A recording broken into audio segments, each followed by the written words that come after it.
All right, welcome back to Hello, the hello. first, yeah, the first ever, not the first ever Not the episode, first ever episode.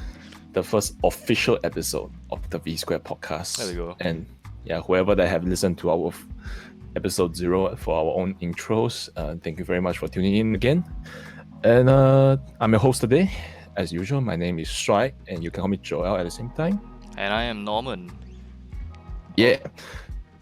So So the topic that we're gonna be talking about today is whether or not wait, what was the topic again, Joel? whether design education is for you.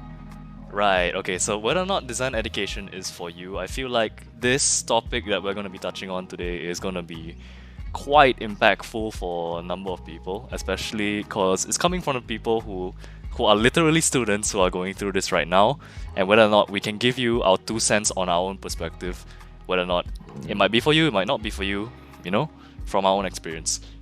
Right.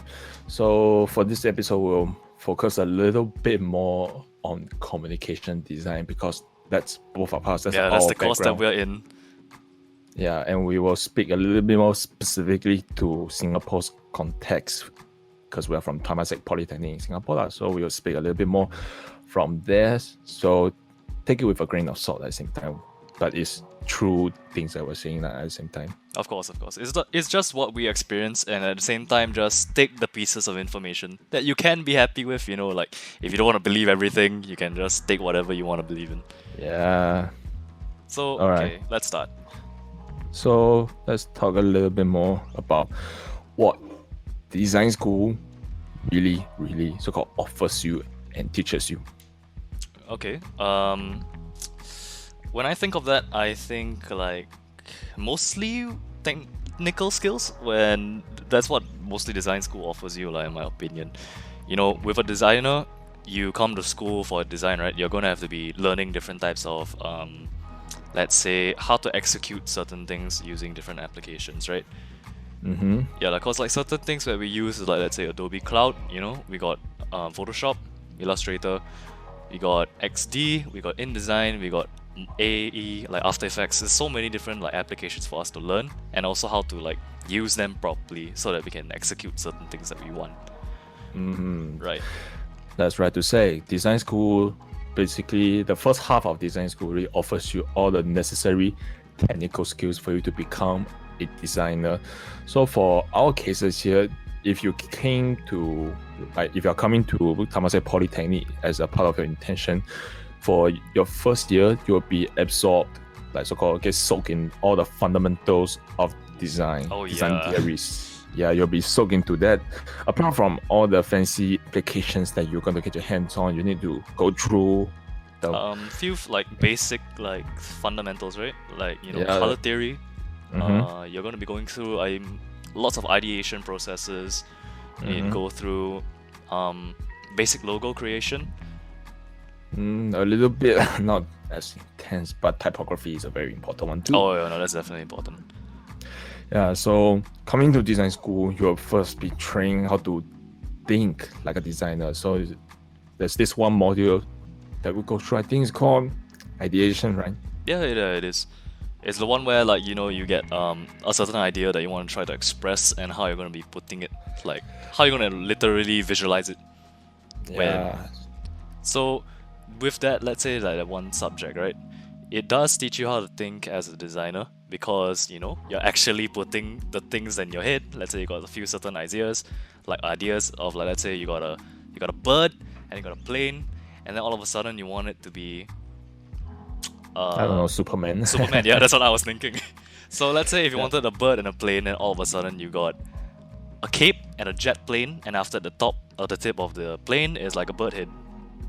How are you going to do that on piece of paper? That's basically what ideation is going to be about. It's going to be Yes. teaching you different types of things that you could bring together, that you normally not think about. Yeah, so it's basically teaching you how to piece different informations, like we call it, like informations together to create more interesting concepts, visuals, things like that. That's what design school will first teach you. And design school also will teach you how to execute like a designer, like how to execute graphic design properly. like what we mentioned earlier on, the color theories, layout, shapes, typography, Yo, all man, these you things. alright? And There a we little go. bit of a con, not COVID, just normal flu. COVID-19. Oh gosh. No, not that yet. Okay.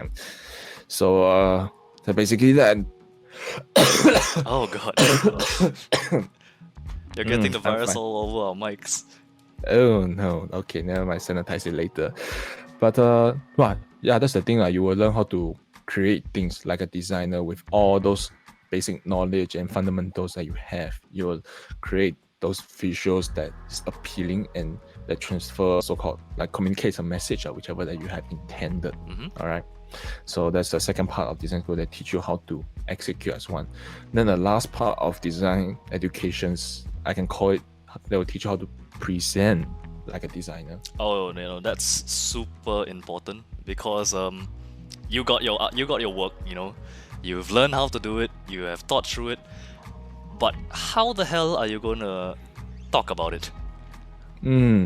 So don't take our words too lightly here. This what we're referring to here when you talk about your ideas is actually very, very hard in times to come, because what we observe in our own peers, like people around us, right, they have a trouble trying to communicate the ideas. Like they see certain things, they have certain ideas in mind, but somehow they just can't talk about it, and people around, and when they try to explain their whole idea or what they're seeing or what they're feeling to us, we just like, what the fuck, what are you trying to be, man? I mean, in the same sense, that also goes for us when we try to communicate each ideas to each other as well. Sometimes it's not like the smoothest, like, oh, this is what I visualize, and can you immediately visualize it? Not many, Yeah. a lot of people have trouble with that. Yeah, and I just say that it's not whether about what you're designing visual, what color you pick, which typography, what shape you are using, that plays a little bit, but it's more of the sense of how you structure word sentence and many other things to create something that's presentable and people will look at it and be like, they will get it on the Like spot. instantly, right? Pretty much instantaneously, guys.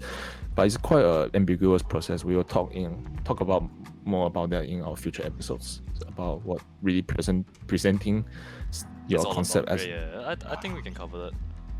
Yeah, so that basically covers the first half of what design school offers you, as stated in the school fee. That teach you how to use all those application basic knowledge. They will gear you with enough so-called knowledge for you to survive in the design industry. And that's like a baseline. Oh, I wouldn't go as far as to say the design industry, man. Let's say, Okay. let's keep it. I don't think what we're saying here can be applied to the industry. I mean, obviously some parts can, but in design school wise, this will definitely get you through. Yeah, and also do expect to learn a lot more things, right? Like maybe some of you who are listening to this podcast, you may heard words like After Effects, Premiere Pro. You get like words like Photoshop and stuff. All those cool shiny applications.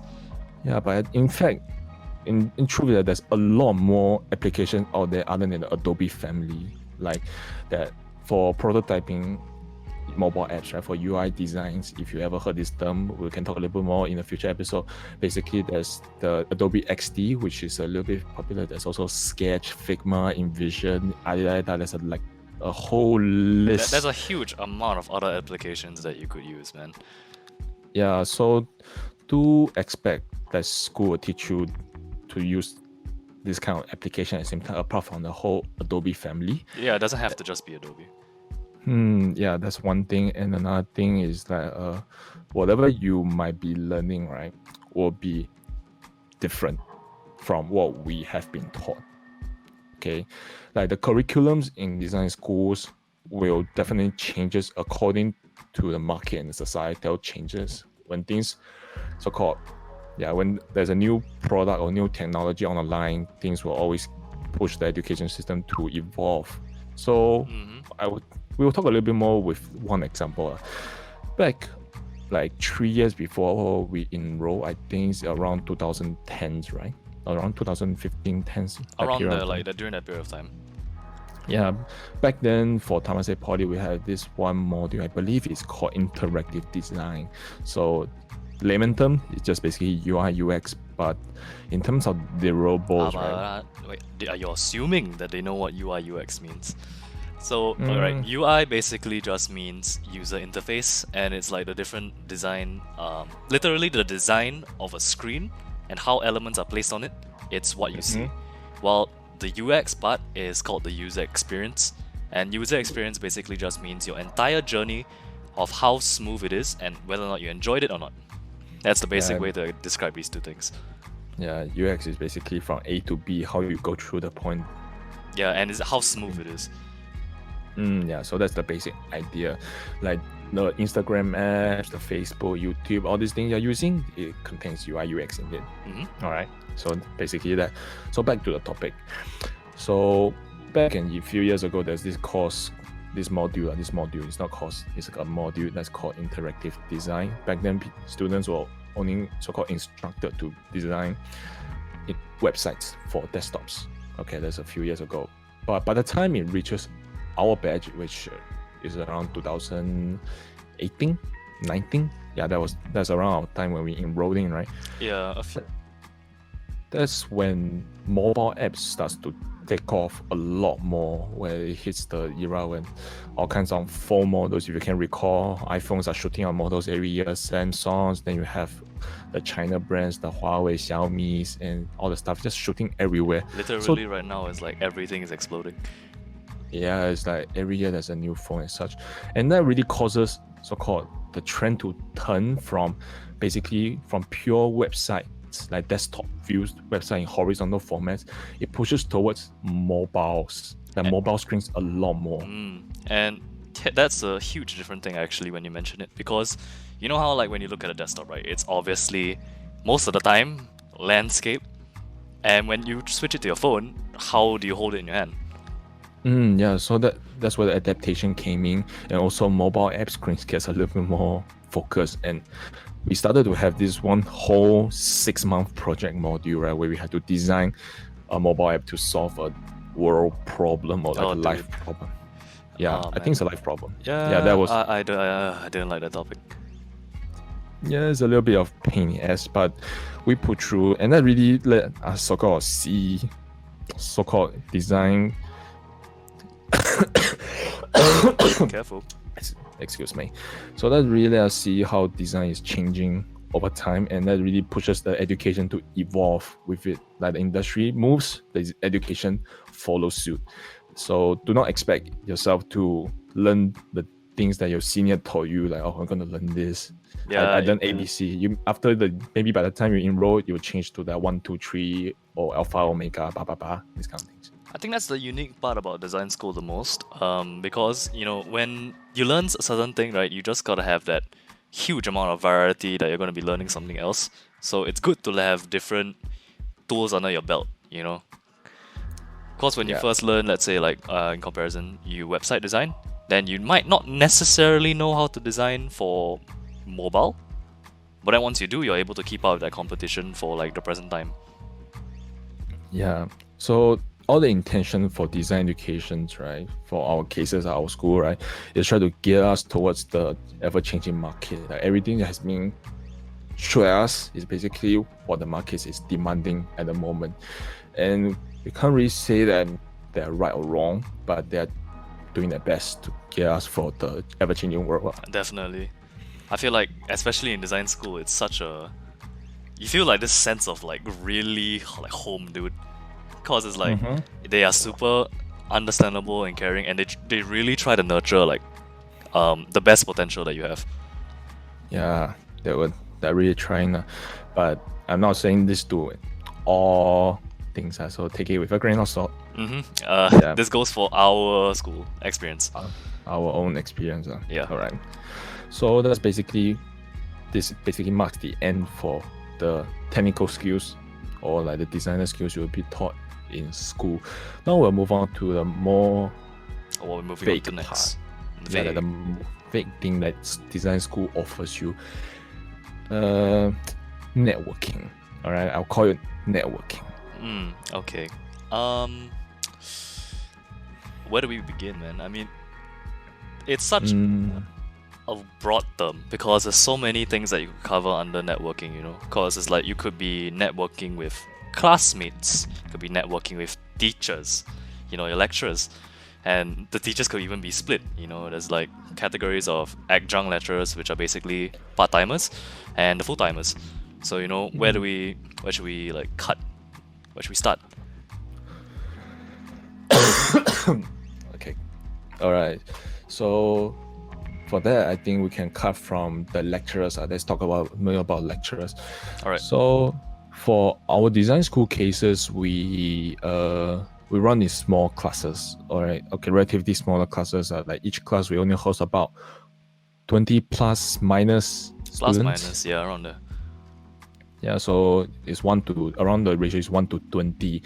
So it's a small class format, and we do not get mass lectures. So we basically get tutorials in like one-on-one sessions. And most of the time is one-on-one sessions. There's very seldom cases when we have mass teachings. It's very rare. If anything, the mass teachings are only just for like short talks and presentations that they got to tell the entire school. Yeah, like briefings and stuff. So Yeah. basically, you will be quite close. You get the opportunity to be close to your lecturers. All right. That's the fun So part. yeah, that's where the things get a bit interesting. So let's talk a bit of the full-time lecturers, basically the school staffs.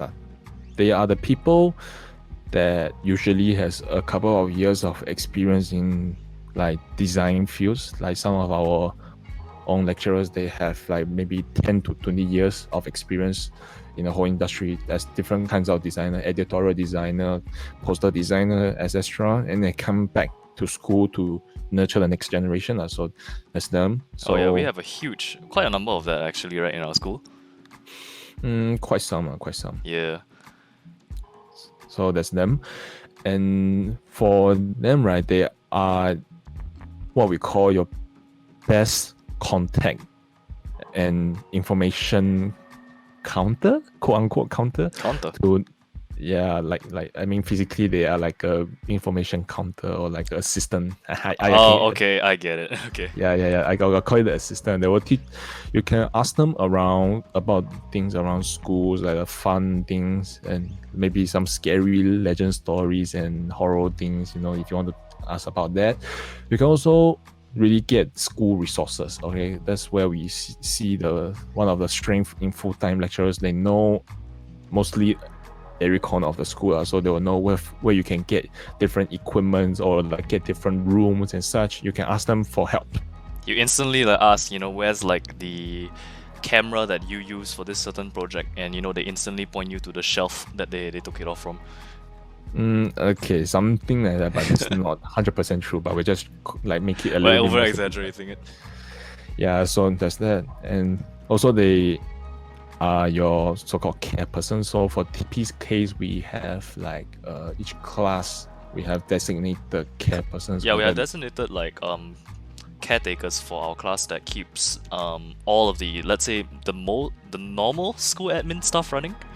So like you know, like with like, let's say right now there's like a COVID-19 virus going on. They have regular checks. You know, they make sure that we are not traveling overseas. Whether or not if we are, they have like this survey that we need to fill out. You know, making sure that we're okay and we won't die. Yeah, so if you come to TP to study communication design, it's quite a warm place to be, because it's not like say lecturers and students will have like a big distance because you spend less time together. No, they will actually like a lot more. That's our take from it.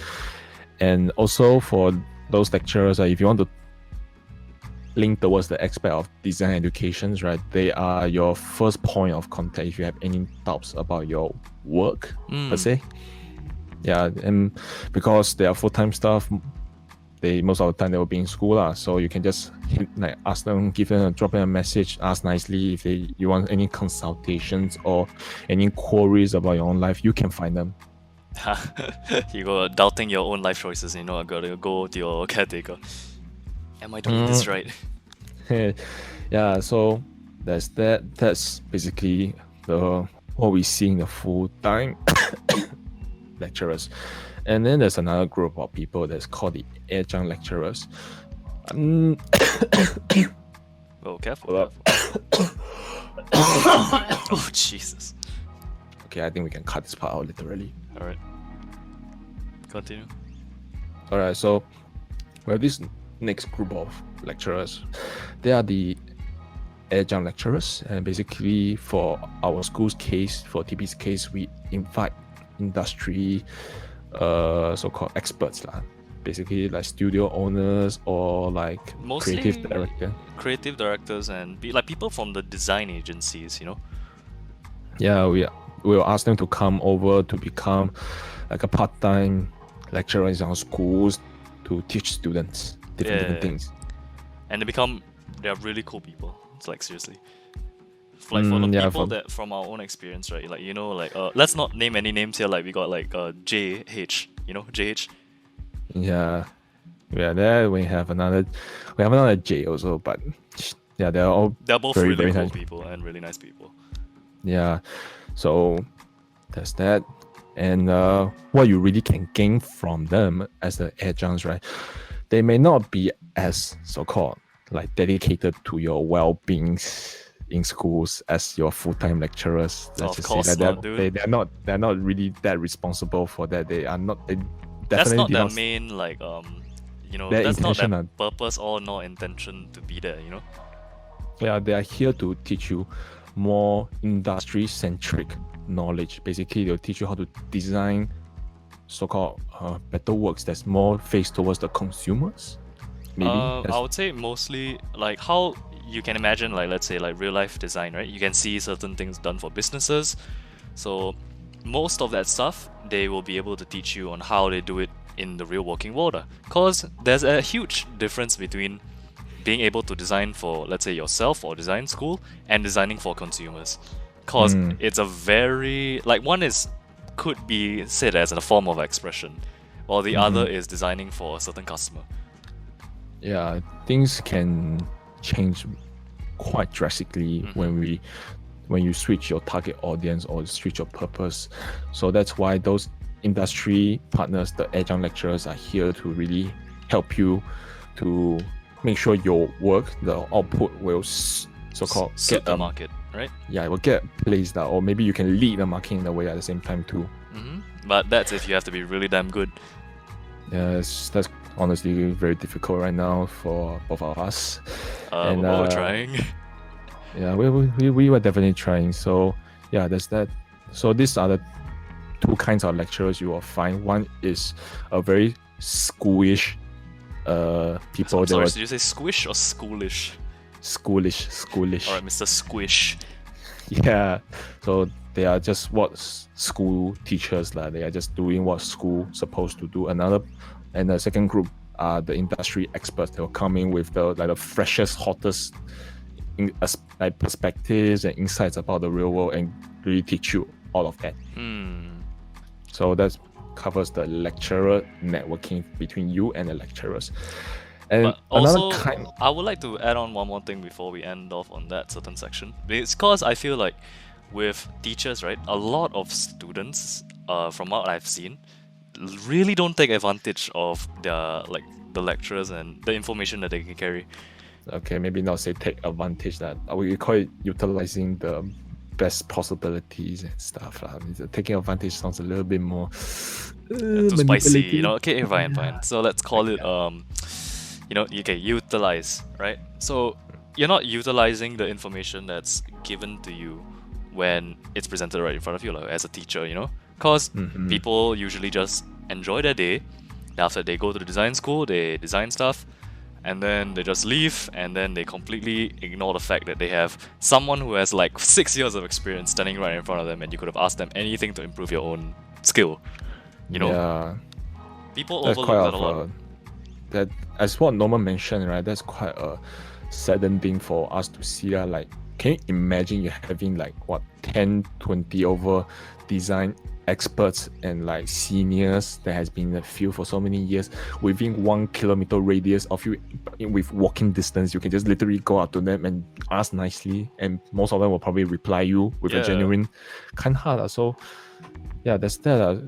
So what we are saying is that we view design school as a very big platform for us to really develop whichever things we need, our skill sets and our networking as such.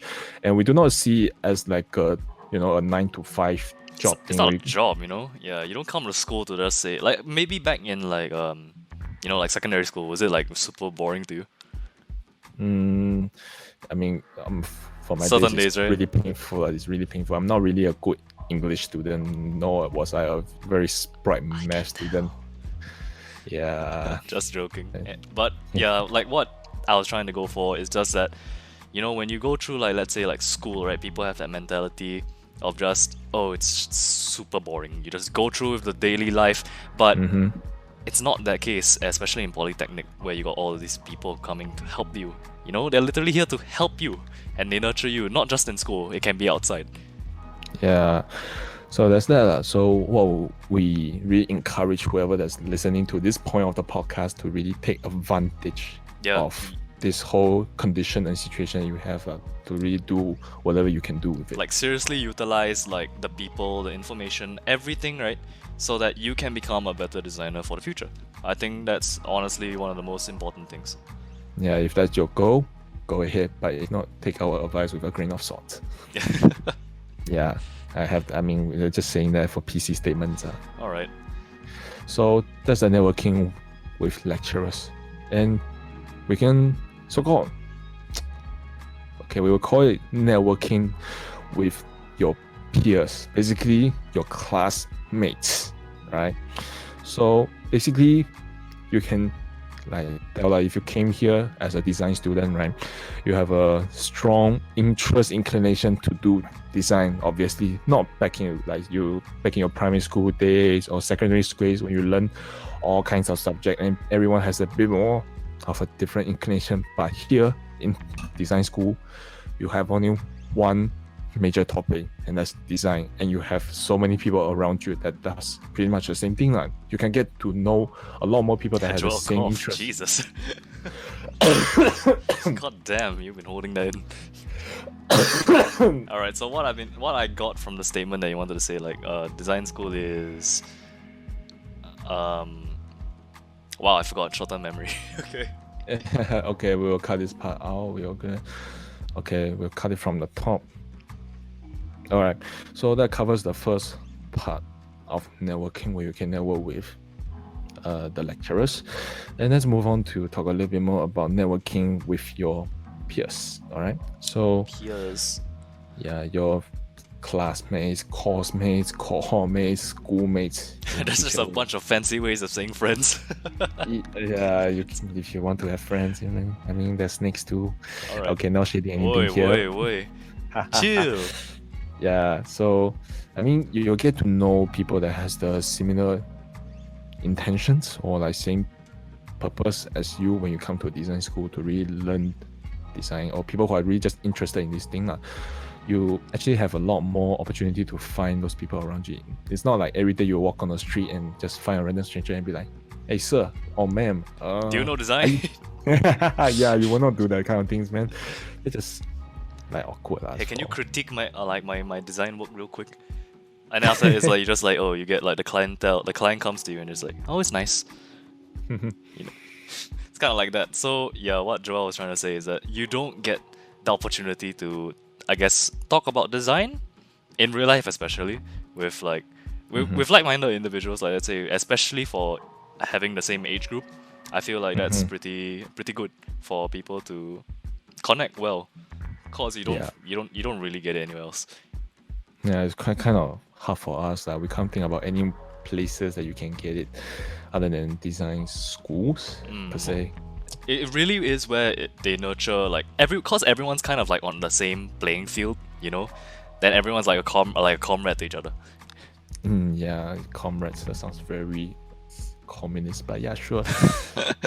Yeah, so one thing is that you will discover, hopefully you discover like-minded individuals like me and Norman. In the same case, both of us are a little bit more driven into this creating stuff. We're more into creating stuff, so that's why we have this podcast. That's why we make this possible. Yeah. And another thing is that you get to know like more people with different skill sets. So for both of our cases, we have this group of friends. They all have different Specializations, skills. right? Like skills, yeah. Cannot say specialized. It's not so specialization that they have different interests that develop themselves. And there are people who has very good sense in photography, who are really interested in that. And there are people who are really good at illustrating stuff. There are people who are really good at doing videos and motion graphics. And there are people who are really good at so-called doing copywriting. Yeah, copywriting is also part of design. You write like words and stuff. There's a huge amount of like, with all of these like, you know, different skills coming together, it's really important for you to know. Okay, maybe it sounds a little bit bad if we put it this way, but know who's good at doing certain things. Mm-hmm. Like, cause if you know who's good at with like certain things, like, let's say it might not be your strong suit, but it might be theirs. You could collaborate with them in the future to produce something amazing. Yeah, yes, but this is a maybe statement for now. But that's if you choose to go for it. Yeah, so that's that. You really get to know more people that has the same interest as you, and I mean, apart from that, I don't think that anything else that you can get for now. Do you have any takeaways for networking at school with same age group?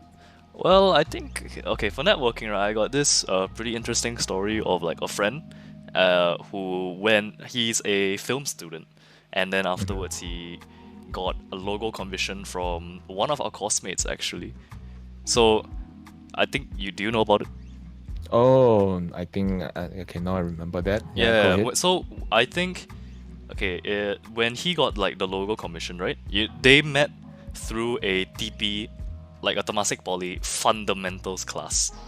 Yeah, it's quite a So big class. It's a bit exactly. So dry. it's Yeah. the situation where like the fundamentals class, right? They bring in different peoples from, because like our course is, or let's say design school is split into different specializations. So like you got film, you got like communication design like us, you got product design, you know, all of those different things, right? And we come together for, let's say, the fundamentals of TP, because you know, every school has to have that like business, and like you gotta learn how to present and all that stuff. Yeah, public speaking, Yeah. essay writings. Yeah, sadly speaking, you will do that too. It's kind of like that.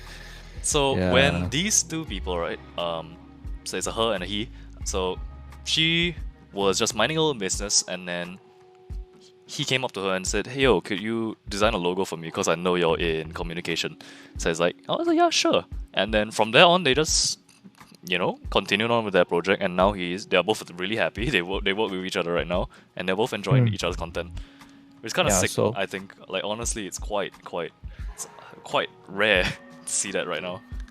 Yeah, I mean, as what Norman has mentioned, is like a small business opportunity for you if you come to design school, but Yeah. not everyone gets it lah. So in a sense, so do not come with the mentality that, oh, I'm here to commission a logo, I'm going to get someone to buy my logo. Yeah, no, that's not how it works. I mean, Yeah. obviously, if you know the person and they might want to have like a certain maybe style or way they want to carry themselves with their message, you could potentially help them, you know.